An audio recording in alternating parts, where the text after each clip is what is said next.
अस्सलामुअलैकुम जी। मेरा नाम नूर मोहम्मद है। मैं बीमार हाँ जी। दो बच्चों ਨੂੰ ਪਰਨਾ ਚਾਹ ਉਹਨਾਂ ਮੈਨੂੰ ਘਰੋਂ ਚੁੱਕਿਆ ਚਾਹ ਮੈਂ ਖਾ ਬਿਮਾਰ ਬੜਾ ਰੋਟੀ ਤੋਂ ਹੀ ਤੰਗ ਆ ਉਹਨਾਂ ਘਰੋਂ ਚੱਕ ਸਟਿਆ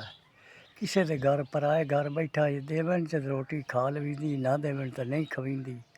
ਠਾਰਾਂ ਤੋਂ ਮਜਬੂਰ ਹਾਂ ਟੁਰ ਨਹੀਂ ਸਕਣਾ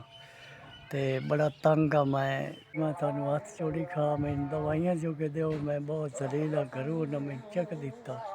ਬਈ ਚਲਾ ਜਾ ਇੱਥੋਂ ਆ ਜੀ ਵੇਖ ਲਓ ਮੇਰੇ ਹੱਥ ਜੁੜੇ ਹੋਏ ਮੈਂ ਬੜਾ ਤੰਗ ਆ ਮੈਨੂੰ ਉਹਨਾਂ ਚੱਕ ਦਿੱਤਾ ਮੈਂ ਕੋਈ ਦਵਾਈ ਦਵਾਈ ਕਰਾਂ ਮੈਂ ਮਜਬੂਰ ਹੋ ਕੇ ਤੁਹਾਨੂੰ ਹੱਥ ਜੋੜੀ ਖਾ ਮੈਂ ਕੋਈ ਕੰਮ ਹੀ ਨਹੀਂ ਕਰ ਸਕਦਾ ਆ ਮੈਂ ਹੱਥ ਜੋੜੀ ਖਾ ਤੁਹਾਨੂੰ ਦੁਬਾਰੇ ਤੇ ਮਿਹਰਬਾਨੀ ਹੋ ਜਾਏਗੀ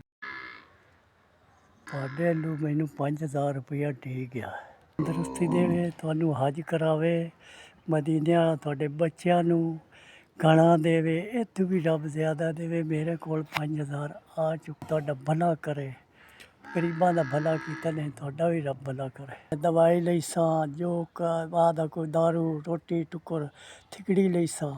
ਦਵਾਈ ਦੇਣਾ ਤੁਹਾਡੇ ਬੱਚਿਆਂ ਨੂੰ ਵੀ ਅਤੇ ਤੁਹਾਨੂੰ ਵੀ ਅਤੇ ਅੱਲਾ ਤੁਹਾਨੂੰ ਹੱਜਾਂ ਕਰਾਵੇ